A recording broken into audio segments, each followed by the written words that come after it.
I can't understand you. I ask you to start filming from the feet slowly up to the head. And you go sit, pan. Bloody hell, don't you ever watch movies? You must see thousands of movies. You must know what it's like. They're training chimpanzees at Cape Canaveral to operate a camera. Anybody can do it. These are the home movies of a murderer. Can you go back a bit? I mean, you're far too near. A man who in the 1980s would be uncovered as the most prolific serial killer in British history. And you ain't seen nothing yet. A civil servant whose extraordinary behaviour would see him named with cruel irony, the kindly killer. Batteries had run out, that's why the camera went up the creek. Okay, fair enough. You think you know how to use it, all you do is point a damn thing and press a button. But was this murderer of young men driven by nature or nurture? Was the kindly killer born to kill? Cut.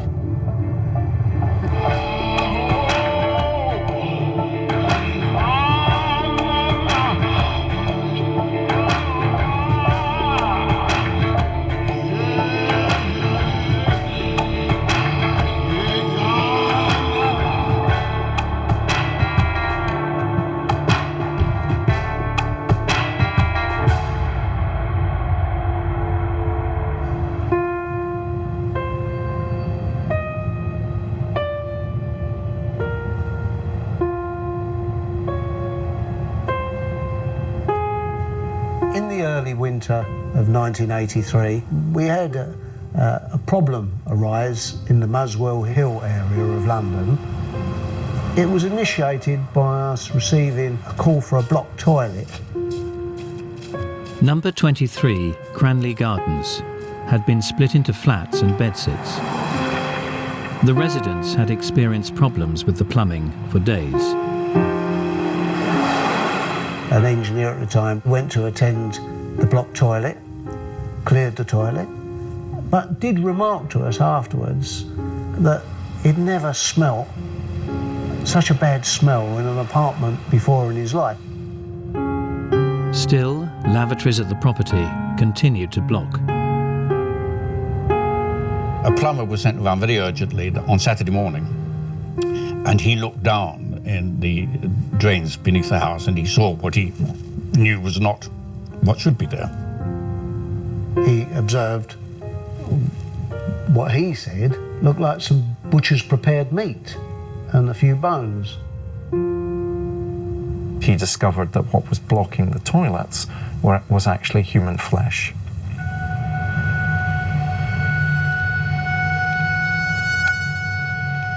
On the 9th of February 1983, sitting in my office,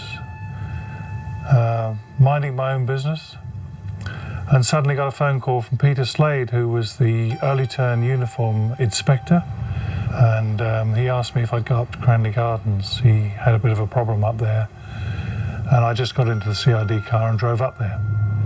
I always remember it was bitterly cold. It had been snowing, and we stood outside this awful house and looked down the pit where the drains were, and he showed me 4 little pieces of flesh, each about 3 inches by half an inch, maybe an inch, and also 3 bones with a knuckle at each end. And my first thought when I saw them was that they were from a human hand.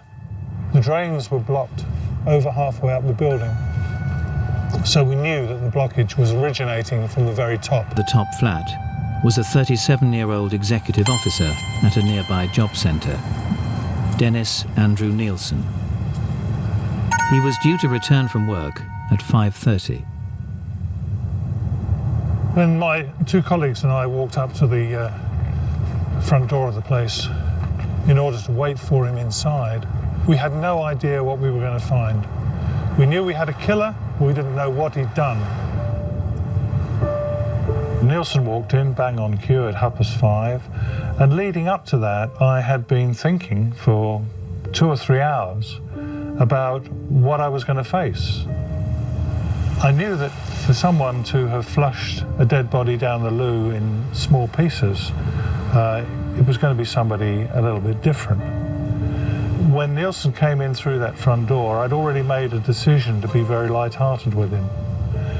And I remember saying to him, "Mr. Nilsen," and he said, "Yes, that's me." And I said, "I'm Detective Chief Inspector J. I've come about your drains." And a little smile came across his face, and he said, "Well, since when have police been interested in blocked drains?" And I said to him, "Well, you take me up in your flat and I'll tell you all about it." The first thing that caught me was the smell of decomposing flesh. I said to him, "I'm here because your drains were blocked with human remains." And he said, "Oh my God, how awful." And I just got a little bit closer to him, face to face, looked him straight in the eyes and said, "Don't mess me about. Where's the rest of the body?" And he just paused momentarily and he said, "In plastic bags in the other room."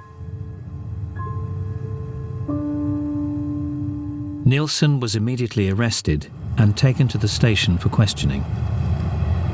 My deputy, Detective Inspector Steve McCusker, sat in the back of the police car and I drove. And I don't know what prompted Steve to do this, but he suddenly said to Nilsen, "Are we talking about one body here or maybe two?" And Nilsen said neither. He said, "I think it's 16.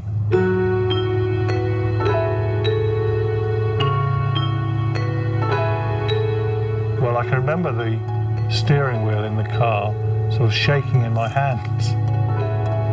The police hardly could believe their ears because this was all said in a very matter-of-fact voice, very dispassionate. Why dispassionate? Because this is a man without passion. His only passion came when he was in a murderous impulse, when he was overtaken by the other self. In Nilsen's wardrobes were 2 black plastic bags and several air fresheners. The bags contained dismembered body parts and 2 severed heads. In a tea chest was found another torso, bones and a skull. Under a drawer in the bathroom were legs and a pelvis. It constituted the remains of 3 men. In the garden of an address in Cricklewood, investigators would identify the fragmented remains of at least 8 more. He told me off the record that if it hadn't have been 15, it would have been 150 if we hadn't caught him when we did, because there was no stopping. The whole thing was just totally bizarre.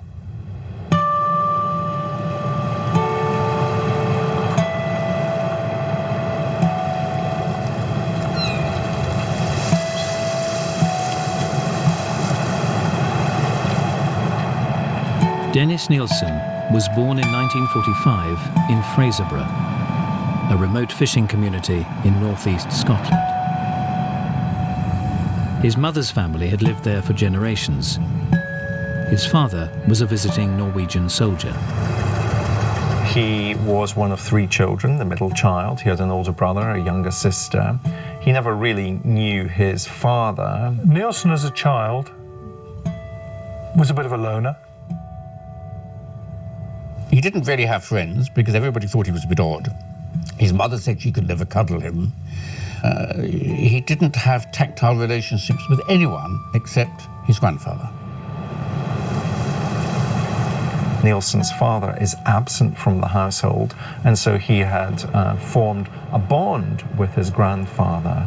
They would walk together, fish together, and so forth. The boy's grandfather would often be away for weeks at a time, trawling the fishing grounds of the North Sea. One day, he came home from school and his mother said to him, "Oh, do you want to see your granddad?"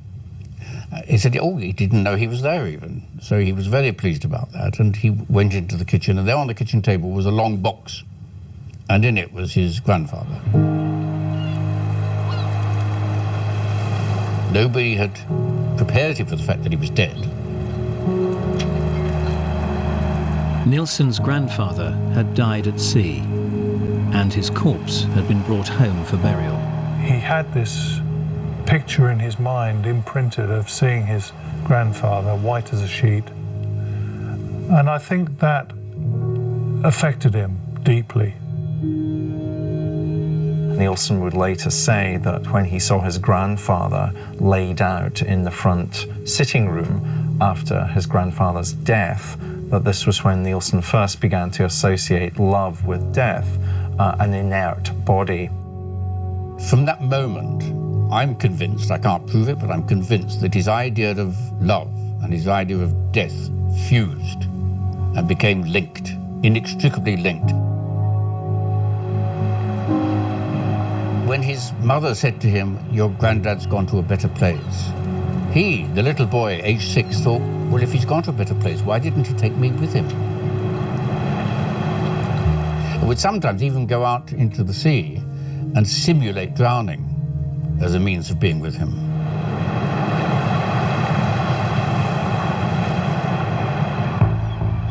Aged 15, Nilsen would leave his home behind. Nilsen would join the army. Specifically, he joined the catering corps, which is, of course, where he'd learned his butchering skills that were going to be put to use in a different context when he's back in civilian life.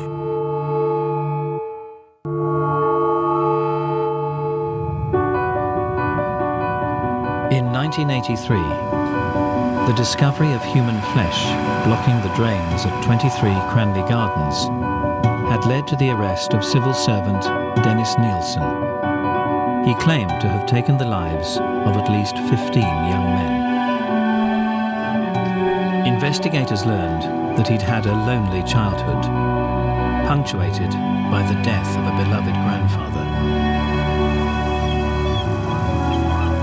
At 15 years old, he joined the Army Catering Corps. Early on, the young Nilsen would stand out from his fellow new recruits. With a great idea, you just want to get things down on paper. Grammarly is the second set of eyes that helps me get work done. My name is Claudia. I'm a marketing manager and adjunct professor. Grammarly takes a lot of the heavy lifting off my plate. With AI Compose, it will give me a great outline to start with so that I can focus on expanding and elevating ideas. I use Grammarly every time I write because I can put my trust in it to help me communicate effectively. Download Grammarly for free.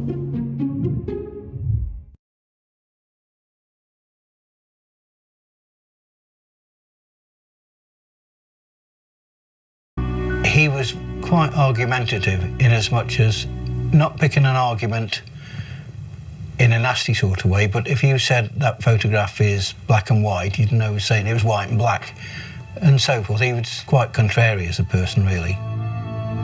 We used to sit listening to the Beatles, Rolling Stones. We'd read the Parade magazines, which are like girly magazines of the day, and he'd probably be reading broadsheets, and he'd also listen to classical music. I remember there was once a scrap in the barrack room, and I think he scratched and slapped, he didn't thump like the rest of us. I remember somebody saying, "Oh, you're Nilsen, you're weird." The teenage Nilsen harbored a secret. What's interesting about the army experience is that it would have been impossible for Nilsen to have shared the fact that he was gay with any of his colleagues. Basically, they just didn't accept homosexuals at all. So if somebody was gay, they'd keep very, very quiet about it. During his time in the army, Nilsen began a lifelong interest in photography. He maintained it was his hobby, photography, but it was much more important than a hobby. It was self-realization. He used to get his colleagues in the army to pretend that they were corpses, as if they'd been slain in battle, and he would take photographs of that. They thought this was a bit odd, but they went along with it. Nilsen would spend 11 years in the Armed Forces Catering Corps, rising to the rank of corporal. I think he was a bit of a bully underneath, but with his rank, you know, once he was in charge of a room sort of thing, I think he tended to bully a bit. But just before his 27th birthday, Nilsen would reject the familiarity and order of army life and strike out on his own.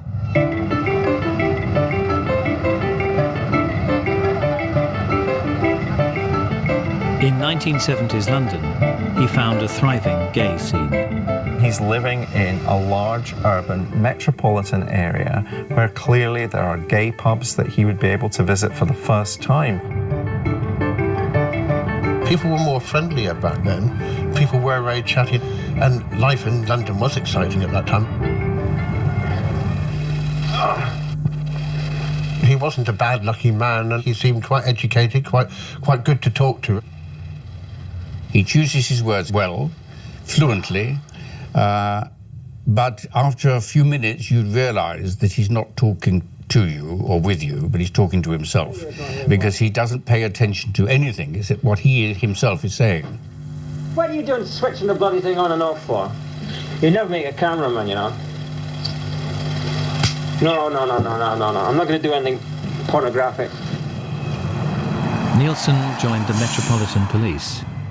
This is not unusual for these individuals to seek out a profession of authority, whether it's a police officer or some other civil servant type job where they could have control over someone else. This is what is so stimulating to them. He's living a double life. He's living a life of the police constable, but at the same time, he's also living a double life, talking about being able to express his sexuality. And of course, that inevitably would lead to conflict. After 11 months, Nilsen tired of the police and quit. He was also becoming disillusioned with the transient nature of the gay scene and began to seek more permanent companionship. What he was looking for was a relationship, somebody to share his life with.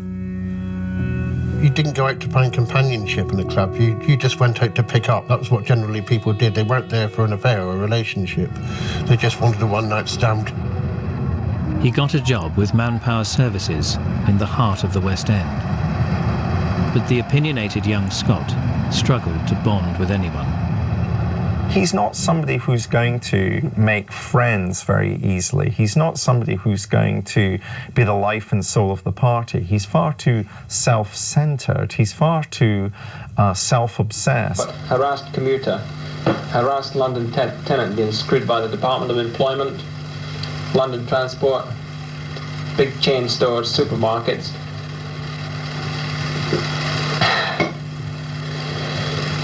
Can you cut there, let me think. So he's got this quite isolated existence in which he finds it difficult to make friends, in which it's very difficult for him to socialize in any normal way, and that isolation would mean that he would return to his home and lose himself in alcohol. He was a drunk, frankly. I'm not sure he was alcoholic, but he did like to get drunk. Beer I cannot stand, I got it for free at the bottle party. No. And he would listen intently to music. Nilsen was more at ease with machines and objects than he was with people. So music was a way of controlling what was being heard. You can't control a person, you can't control what he's going to say and how he's going to react and how he's going to respond, but you can control the record player. Here's to you, Mrs. Robinson.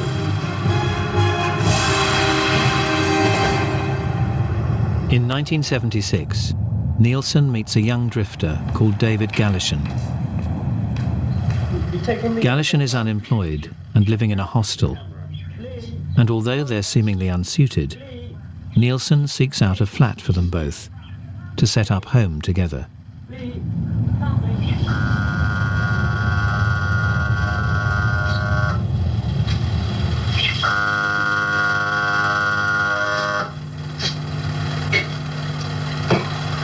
Ready, yes. Yeah, okay, come in a minute. I gotta sign on. Oh yeah, I'm gonna sign on today. I'll sign on again. Where's that bloody dog? It's been chewing my slippers again. Here it is. Shine your slippers, I give it. I'll wring its bloody neck if I catch it again.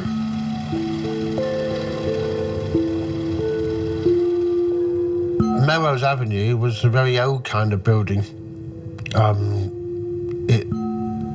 It had lots of furniture in it that lots of had been bought during the war, really. It was quite old. The carpets weren't very nice, and it was quite a run-down building. 1:10 last night, son asleep, twink over there, me here. What happens? Crash, bang, what? Have a look, move the camera up there, have a look at that. Right, look at the state of that. Whole bloody ceiling falls down on me for a start, rips straight across, hits the dog, poor old Pooch, budgie goes up, big row, that wakes you up as well. Great chunks. Bloody great chunks of masonry. I mean, you could kill somebody. Listen to that. They had French windows which led into a garden. Nobody from upstairs could get into the garden. Only he had the entrance through the French windows. You're a big nincompoop. Oi, over here. Over here? Over here, stand up. How long do you think it'd take me to dig the garden? Don't stand there with your hand on your hip, be like a big poof. But Nilsen's overpowering and controlling nature would drive a wedge between the companions. Find everything. Oh, come on, where's my bloody tea then? Well, tea? Well, it is. David Gallishan walked out on him after about 18 months.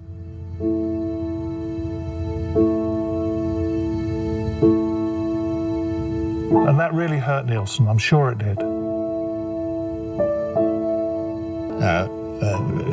By virtue of the fact that he bored everyone and they all left him. So the thing he's searching for is companionship, a relationship, and it's the one thing that psychologically, sociologically, he's not set up to be able to do. You're a great pillock, Twinkle.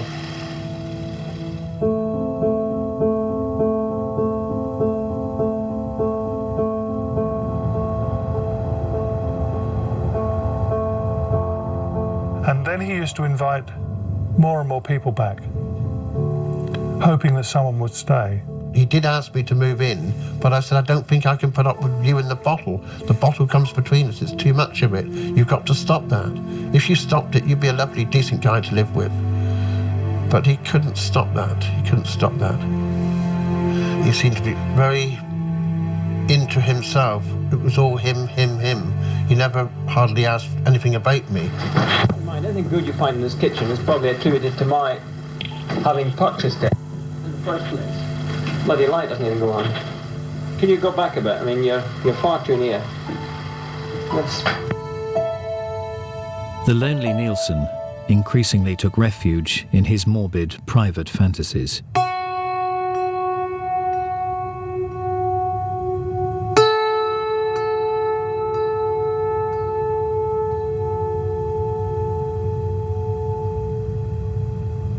He used to lie on the floor in front of a mirror and put glue on his lips and make his eyes look bloodshot. And he got satisfaction out of regarding himself in the mirror in that way.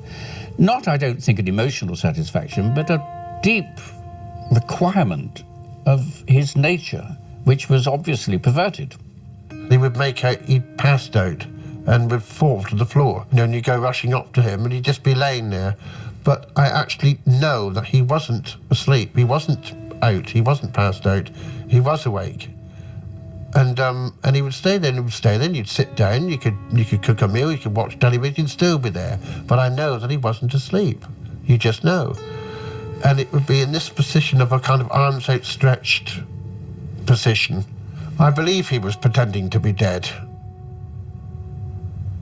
All the while, Nilsen continued to play the role of the unremarkable civil servant. He gets up in the morning, he's a civil servant, he goes to work, he comes home at night.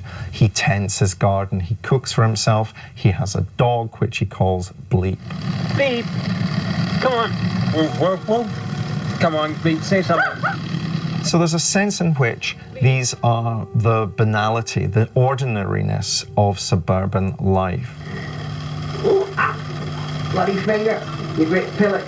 But of course, Nilsen doesn't really have a sense of how an ordinary life is actually what most people experience, because Nilsen wants to be extraordinary.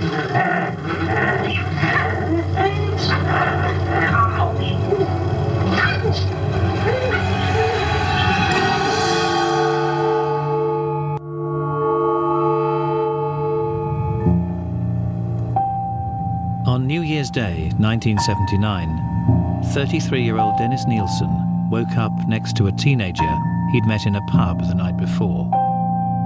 The lonely Manpower Services employee later claimed he couldn't face the thought of the sleeping boy leaving. There came a moment when the murderous impulse to keep this man, not to let him go, overtook him. Nilsen took a tie, wrapped it around the boy's neck, and pulled. He was astonished at his strength. At the moment of the murder, he was amazed at how strong he was, because he was not normally a very strong man. Once the murder had occurred and Nilsen had before him a corpse, he then, in a very peculiar fashion, looked after the corpse. Now, for the first time, Dennis Nilsen had the means to live out his darkest and most secret fantasies. He would run a bath, he would bathe it, clean it, he would then make it comfortable, he would dry it, put it into the bed, put it into an armchair. Nilsen lived with the corpse for a week. He then placed the naked body under the floorboards, where it remained for almost 8 months. If you have this body, you have to find some way to get rid of it, and you certainly don't want it to be identified as quickly as you possibly can. Nilsen was efficient. He couldn't relate to a person emotionally, but he could relate to a corpse as something that had to be disposed of. It was a problem that had to be solved. That's much easier than dealing with people and their emotions. Nilsen's garden would provide the solution. He burned his body in the garden of Melrose Avenue, obliterating him and spreading his ashes to the four winds. It was not until 2005 that the victim would be identified as 14-year-old Stephen Holmes. His murder would prove to be merely the beginning.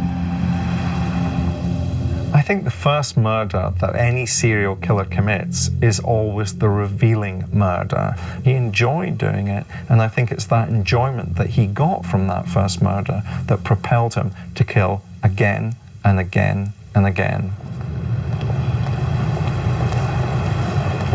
Well, this is Soho, and the heart of Soho, Old Compton Street.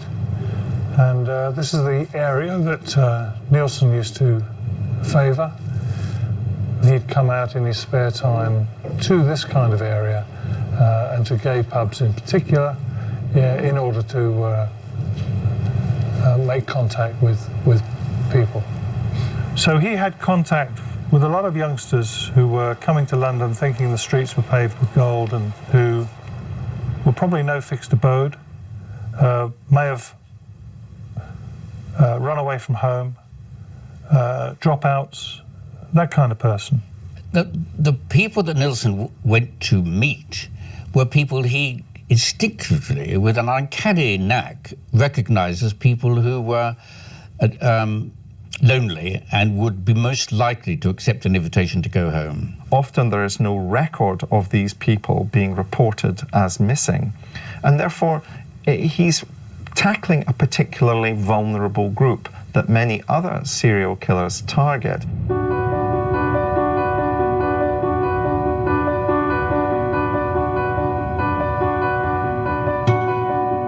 While living at Melrose Avenue, Dennis Nilsen would pick up and strangle to death a further 11 young men.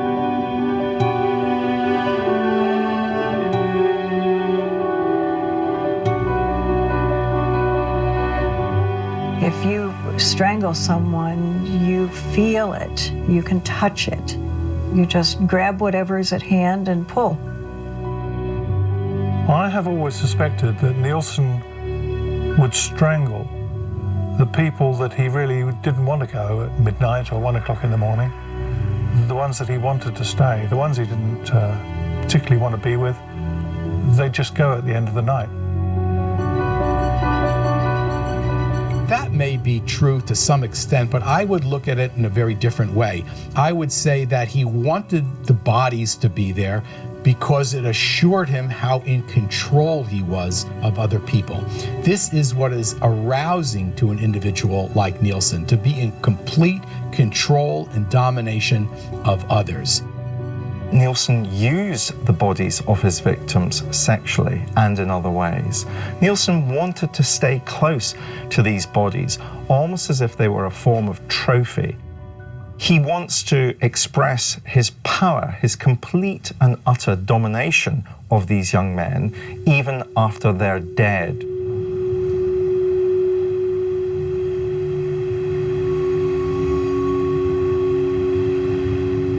After he killed them, he would sometimes bring them out and put them in a chair and have conversations with them, as if they were still alive. They can watch television with him. He can talk to them. He even would go so far as to come home from work and find the corpse sitting in the same armchair that he'd left him in that morning and saying to him, guess what happened to me today? So this was a substitute for real human company. Nilsen is so self-obsessed, so desperate for his opinion to be the only opinion that counts and matters, he finds it easier to relate, to have a conversation with a dead young man who isn't capable of answering back. He would then keep the corpse for quite a few days until they became unbearable. He would eviscerate them. He would put into the garden the spleen and stuff which might be proved impossible to live with, and then put what was left of the corpse under the floorboards. An obsessive-compulsive personality where somebody is attuned to details and orderliness and so on is very common in prolific serial killers, because that personality trait will help them elude law enforcement. They're aware of forensic evidence, they'll clean things up meticulously, and so on. Ultimately, the bodies that were serving as Nilsen's companions would become an annoyance to him. They were in the way. He needed to get rid of them for a variety of reasons. Firstly, they'd smell. Also, they were an annoyance to him because he keeps wanting to bring more live young men back to his flat. I would actually stay there for the night or maybe for the weekend or whatever. All I can say is that the smell from Melrose Avenue, which you put down to dry rot or whatever rising down, I don't know, animal smells. It smelled awful, it really smelled nasty. But nothing other than this really stood out, nothing at all. With no further room under the floorboards, the decomposing corpses were removed, cut into manageable pieces, and taken into the garden. In the middle of the night, he would have a huge bonfire in his garden, burning the remains, disguising the smell with rubber tires. And the local children came and danced around the bonfire because they thought it was all rather fun, having not the faintest idea what was going on, really. Dennis Nilsen had murdered and disposed of 12 young men without arousing suspicion. In 1981, he moved to a new address where his behavior would become increasingly more bizarre.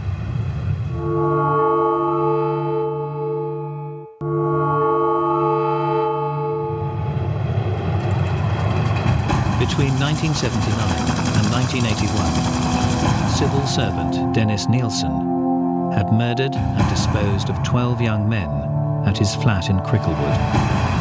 In October of 81, he moved to a rented top-floor flat at 23 Cranley Gardens, Muswell Hill, where his disturbed fantasies would take a new twist. 21-year-old Carl Stotter met the seemingly kind and friendly Nilsen at the Black Cap in Camden. He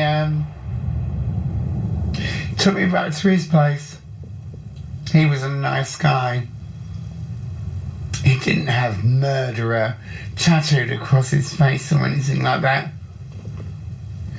He was nice.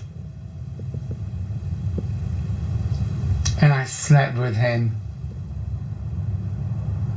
What he did was, first of all, attack him from behind with a tie and throttled him. He killed me. He strangled me. He thought he was dead, but he wasn't. And then he drowned me in a bath of water. Got himself a rum and coke and lit another cigarette and said to himself, oh my God, here we go again, as if this had been done by somebody else. He described it as being almost in a trance, that he was doing this act without even realizing that he was doing it. And that's fairly typical. Serial murderers will talk about almost waking up and realizing that, oh my gosh, what are they doing? When he realized the man was alive, he then got extra blankets out. He rubbed his legs to get the blood circulating properly. He put on an extra fire. Heart massage, mouth-to-mouth resuscitation. He brought me back to life. And I was there for 3 days. You've got a classic example of Nilsen initially trying to kill, believing he's killed the victim, but then realizing that the young man is actually still alive. And then Nilsen going into Good Samaritan mode, trying to help the young man get better. Nilsen is able to kind of inhabit a kind of parallel universe in which he no longer sees himself as being someone who's doing wrong, but actually can interpret his actions as somebody who's doing good. He told me that what happened was I got caught up in the sleeping bag set, and that was it. And I believed him, because you don't think that somebody's going to try and kill you. Anyway, he did. Carl Stotter would not be the only recipient of Nilsen's Good Samaritan Act. At least 3 more young men would be strangled and then allowed to live. The attacks would remain uninvestigated by the police. Most of the police would say, well, you were in a bondage game and it's your fault, you participated. And the absolute humiliation of saying, oh gosh, I don't want to be known for this kind of behavior really protects the serial murderer. It appears Nilsen's odd behavior was not only reserved for strangers. I fell asleep on the floor. I wouldn't get into the bed. I woke up and he was straddled over me. He had what I call an apple knife. But behind him there was smoke, and there was a gas heater that used to be on the wall, had apparently fallen off. Now I couldn't possibly have knocked that off with my feet, and it was quite bad. The room was full of smoke, and I said, what's the knife for? He said he was trying to get it right off the wall in case there was an explosion. And I'm positive that when I went to sleep, that gas fire wouldn't have been on, because he was already asleep, and because it was quite a very mild night. That's all I remember thinking, but then again, thought no more of it. I have to believe that he was going to do something. He was trying to asphyxiate me. But not everyone would escape with their lives. With every serial murderer, although they start out slowly, they then become more frenetic, and they will start killing a lot more people a lot more close in time. The addiction becomes so overwhelming that the corpses pile upon one another. At Cranley Gardens, 3 men would suffer the same fate as the 12 at Melrose Avenue. But unlike his previous residence, Nilsen's top-floor flat had no space under the floorboards. He would boil their skulls to get all the flesh off, and then he would chop them up into little bits. To him, the people were just about the same and equivalent to the meat he was chopping up in the army. Had absolutely no reason or meaning emotionally to him. It was just something he did. Half of one was under the bath. Pieces of another were in the wardrobe in black bags. On the day that I went back there, on the very last day, and he wouldn't let me into the flat, He was in the strangest mood I've ever seen him in. He was completely flustered, and I couldn't understand what was happening. And the dog ran down the stairs, and he said, "Hold the door, but don't go in." And I thought, charming. I thought, I've known you all this time, you won't let me into your flat. I said, he doesn't trust me, obviously. So he brought the dog back up, and he said to me, "You didn't go in." I said, "No, I'm just standing here, aren't I?" And I couldn't work that out. Nilsen's desperate efforts at disposal would be his undoing. On the 9th of February, blocked drains would lead to his discovery and arrest. Scotland Yard launched its biggest murder investigation today after a pathologist confirmed that human remains found in a sewer outlet were parts of 3 bodies. For some strange reason, the minute they said Muswell Hill, they gave no address, they gave nothing. I seem to know that this is him. It's him. I don't know why I would think that. And then an hour later, I was listening more intently, and then they said in Cranley Gardens, and it was the house.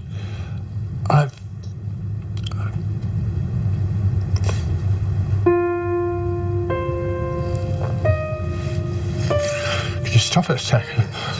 Yeah.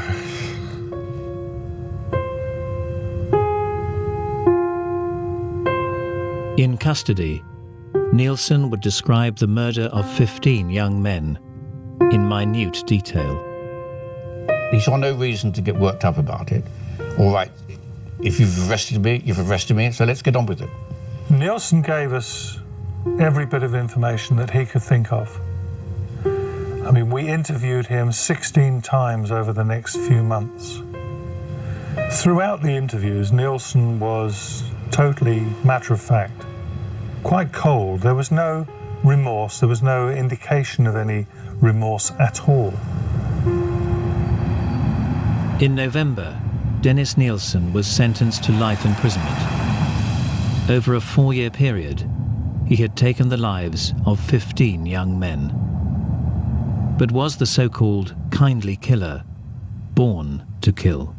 Dennis Nilsen was clearly born with a gene which was flawed and which was bound to cause problems in one way or another, just as some people are born with a gene which makes them prone to anger or to jealousy.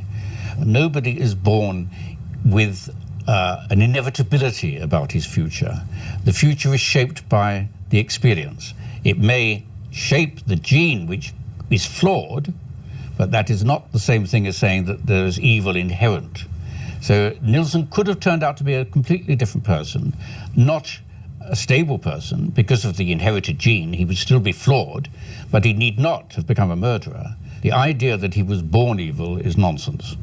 He was brought up in a relatively banal, ordinary circumstances. There were certain elements of his life which were odd or which were difficult for him to overcome. But the circumstances of his childhood and the trials and tribulations of his childhood were not something that were unique to Dennis Nilsen, but were common to many hundreds of thousands of young people. And if Dennis Nilsen was born to kill, so would those hundreds of thousands of young people who had similar circumstances that they had to deal with when they were growing up. So no, I don't believe that Dennis Nilsen was born to kill. You can be born with a flaw which you've got to keep under control. If you don't keep it under control, it's your fault.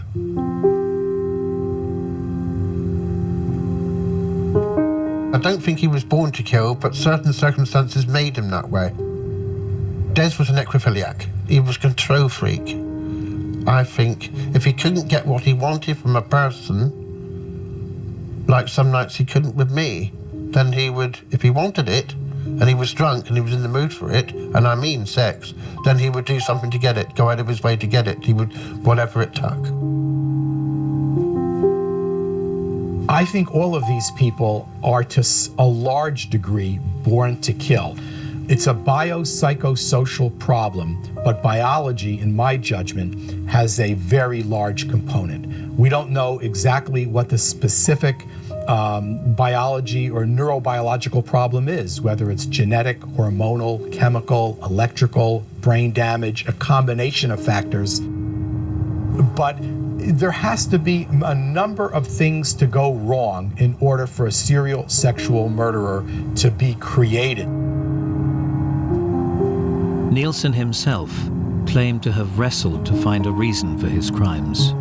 It amazes me that I have no tears for these victims. I have no tears for myself of those bereaved by my actions.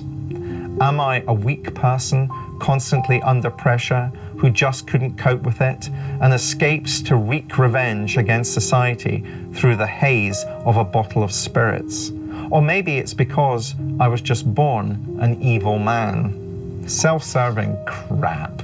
For me, this is just specious nonsense, self-serving nonsense to try and justify his behavior.